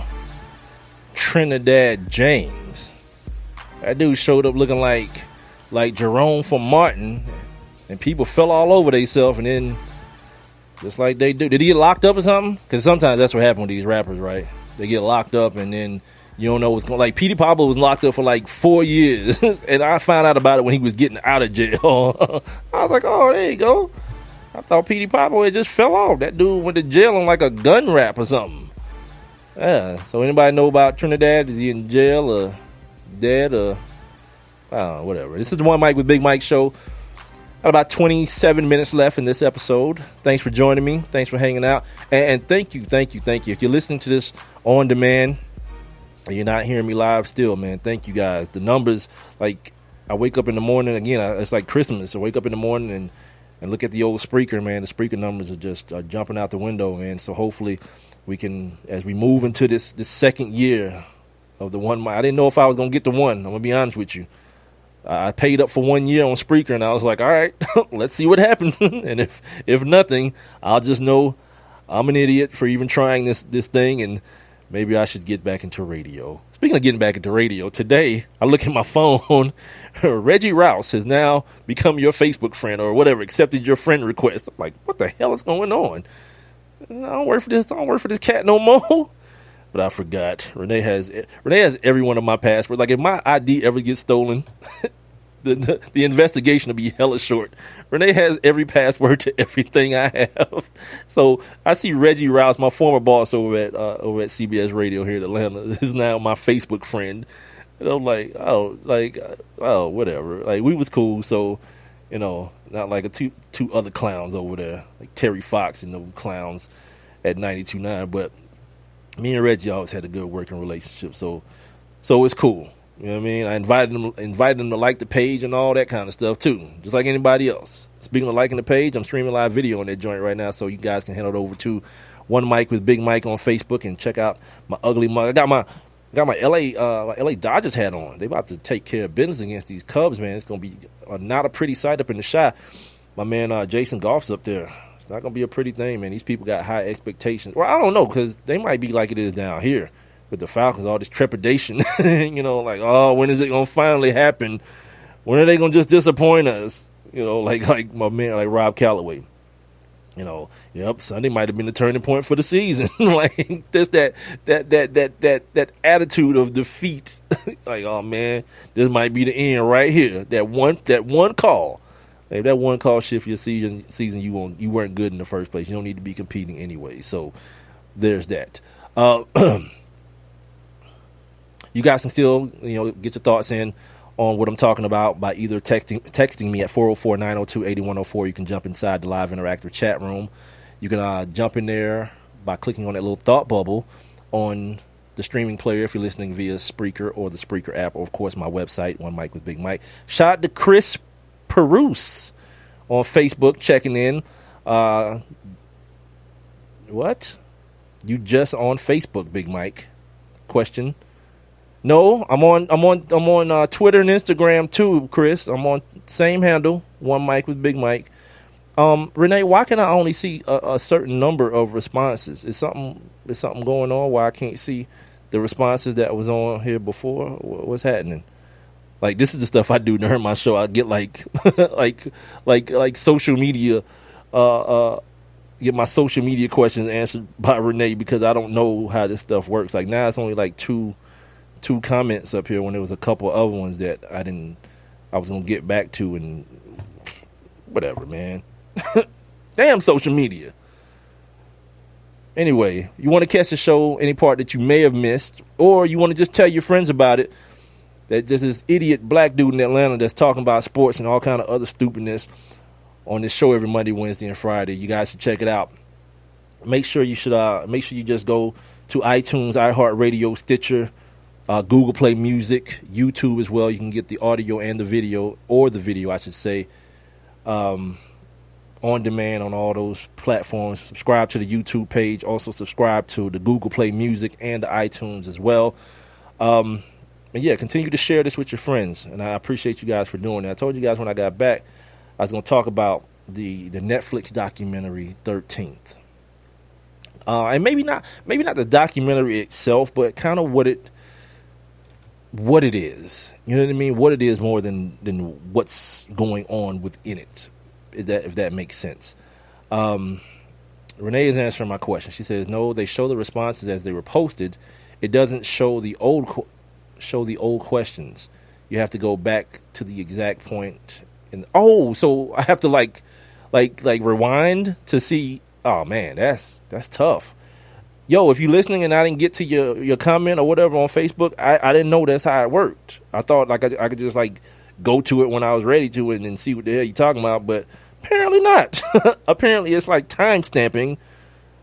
Oh yeah, man, that's whack, dude. That's whack. Anyway, whatever. So I see 13th last night, right?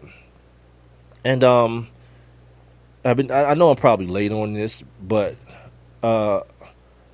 it was informative, if not for anything else. And let me tell you guys something.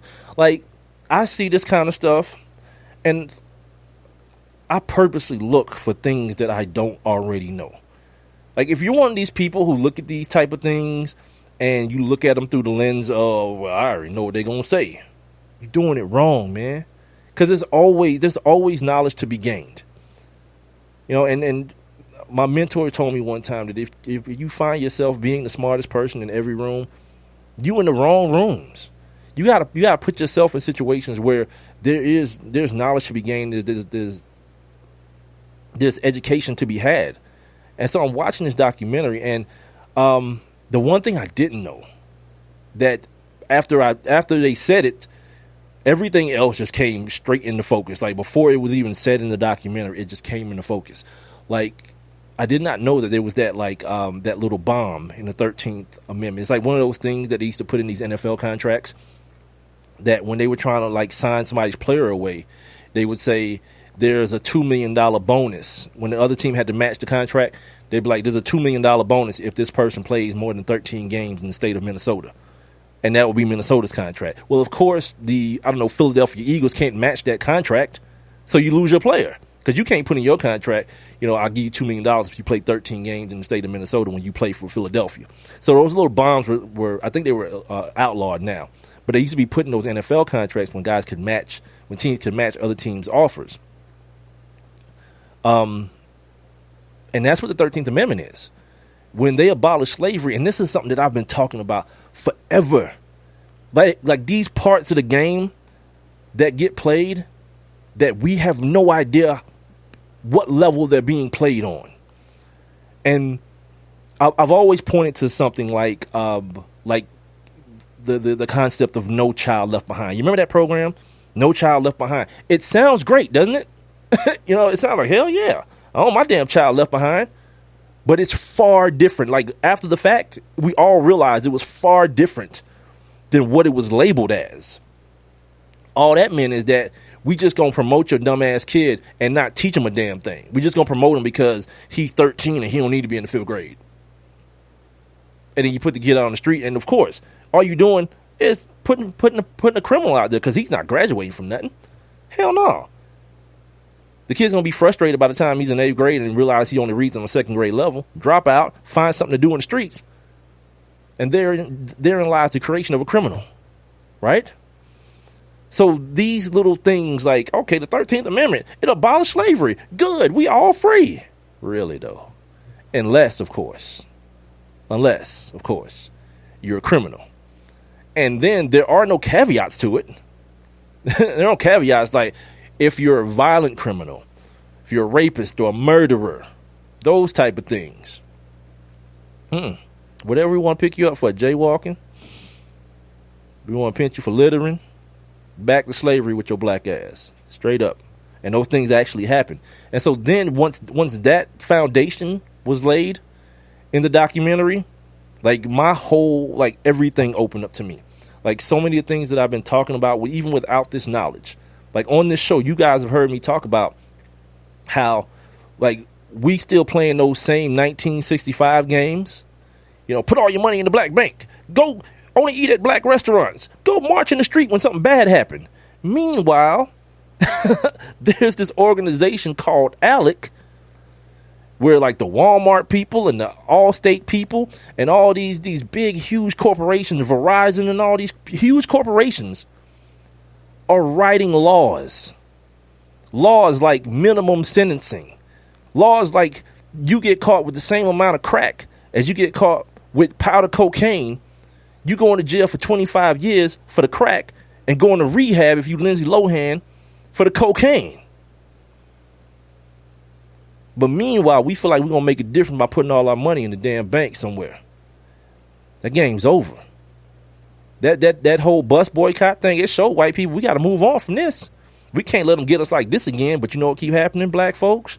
You keep trying to get them in the same way over and over again. And watch this documentary, and you'll see how the game has changed. I remember having a conversation years ago with my old lady, and telling her that the prisons are slave labor. You know what I mean? Like, they got dudes doing what is considered to be union work, with benefits and all this kind of stuff, if it was being done by people on the street. You feel me?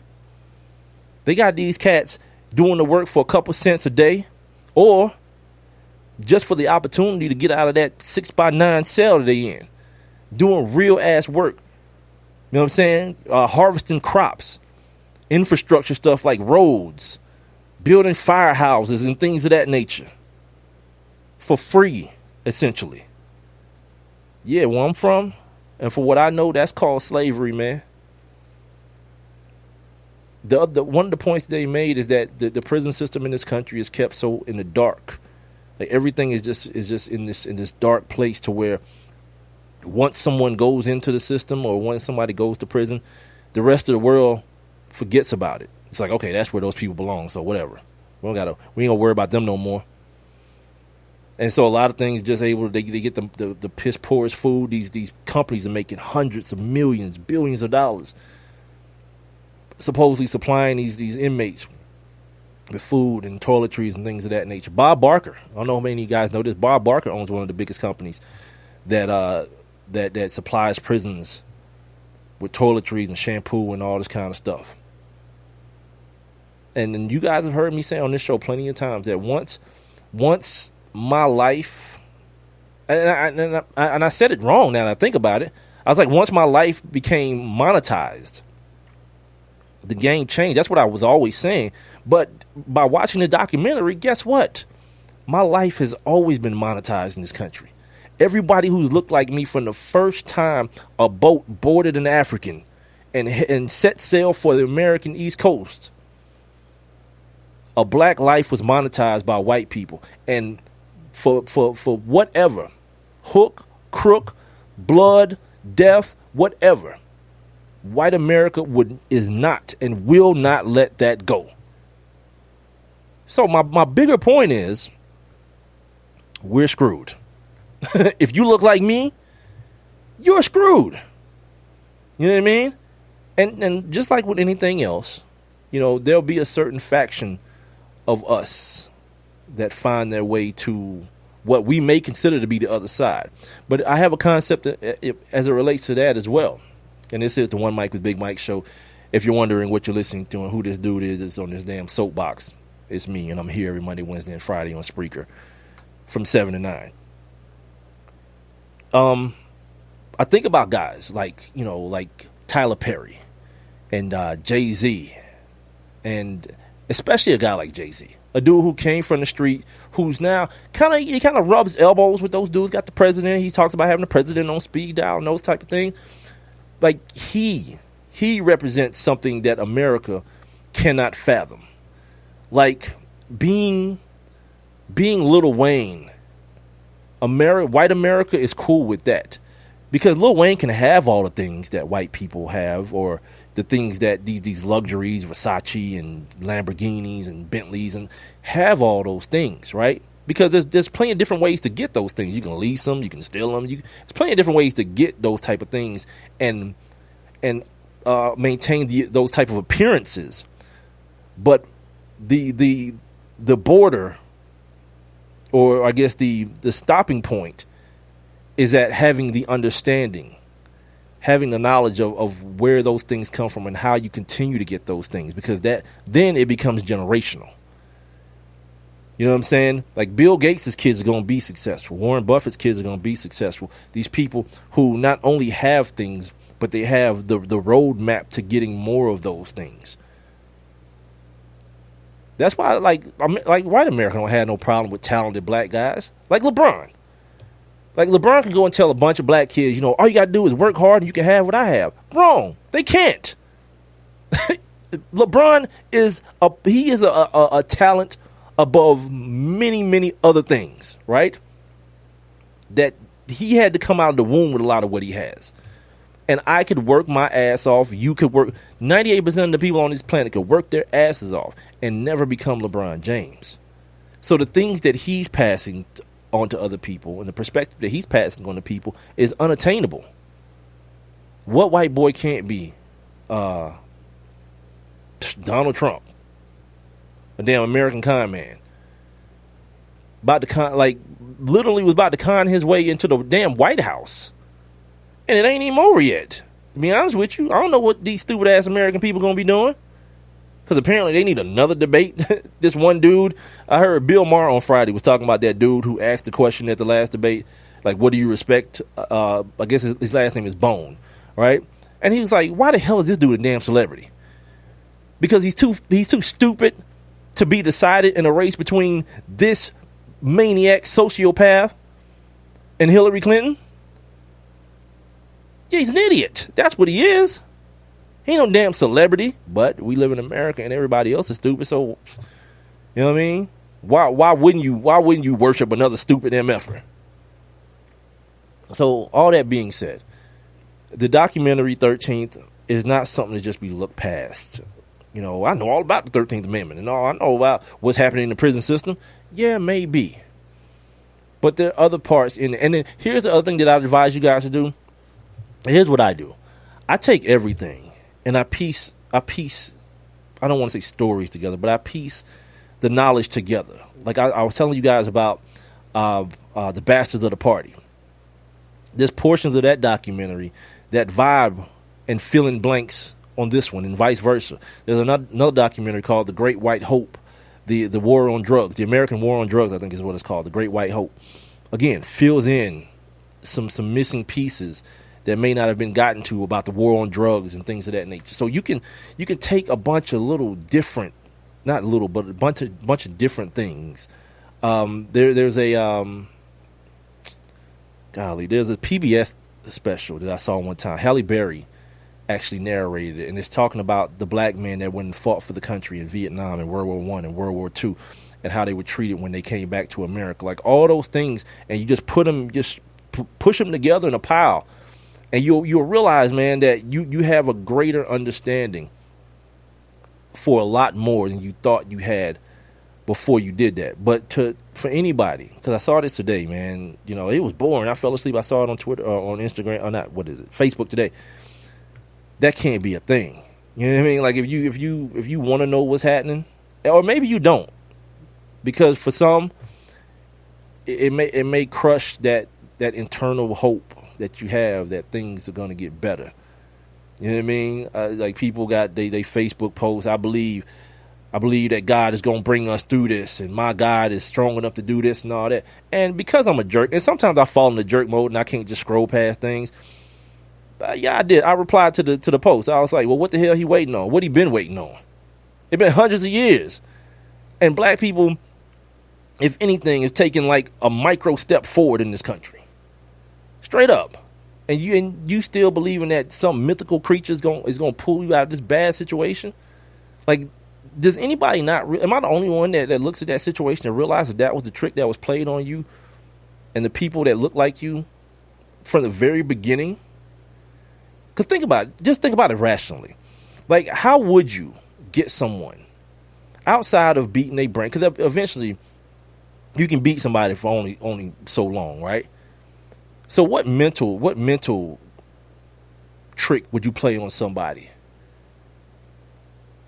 to make them think that, you know, it's okay for you to be in this subservient position and for me to be domineering over you? Well, you just tell them it's gonna be greater later. Yeah, if you just be faithful, it's gonna be all right later. But when is later? What did Martin Luther King say? Like you keep on hearing later, but you end up realizing that it's really a never. Yeah, for 400 whatever years, it's been a never. But black folks, I mean, all I'm asking you to be is rational. I ain't trying to dog nobody's religion and all that kind of stuff, because it's your personal choice and it's what you want to believe in. But just ask yourself the same question I did. If you keep on saying, if you saying it, that God is going to bring black folks through this in this country, and your mom said it and your dad said it, and their mom and their dad said it, and their mom and their dad said it before them, at what point do you say, you know what, this ain't happening? At what point do you get to that? This ain't happening. Because I'm there. Like right now, if I had any advice to give any of y'all, just do your best. Do the best you can do, man. Whatever your best is, do that. And maybe that'll be enough. Because ain't nothing changing. No matter who you put in the Oval Office, no matter what they color, the gender, the religious background, none of it is changing, man. You know why? Because the people who are benefiting and who have benefited from the way things are will not let it go. That Civil War ain't do a damn thing. It just pissed white people off. Because then they came back with Jim Crow. Then they came back with the war on drugs and the war on crime and all this kind of stuff. Yeah. This documentary, 13th, it walks you through the steps, basically. You know what I mean? From the days of slavery until right now. Alton Sterling, Philando Castile, Trayvon, all those kids, man. And it's real deal Holyfield. Ain't nothing going on but the rent. Like, even now, when you hear these white folks and you see them on TV and they're saying, yeah, we made a mistake with the criminal justice system. It was a mistake what we did. They lying to you. It wasn't no mistake. But what's happening is the same thing that happens with any other bubble. It's going to eventually bust. And it's not going to be financially fiscal to maintain any longer. So they got to find a different avenue. And in this documentary, it talks about what that different avenue is. They're going to monetize probation and parole now. Yeah.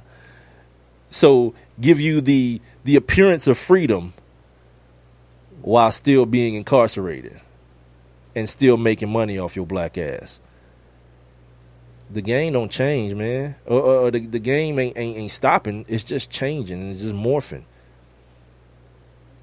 And like, black folks, have at it, man. Do your thing, marching and all the stuff that you was taught to do by Martin Luther King and all those people back in the day. But nowadays, the game is really over. Y'all still playing, but it's over. And like I said before, what you can do is do your best. Like, do your personal, individual best. I mean, take care of your brother, man. I ain't talking about just poo-poo on your brother and your sister, man. I ain't saying that. But get your situation straight. Get your situation straight. And figure out the best path for you in this world. Because I figured out the other day, I was like, damn. And all these white folks that be like, just if you don't like it here, go back to Africa. To what? You know what I mean? To what?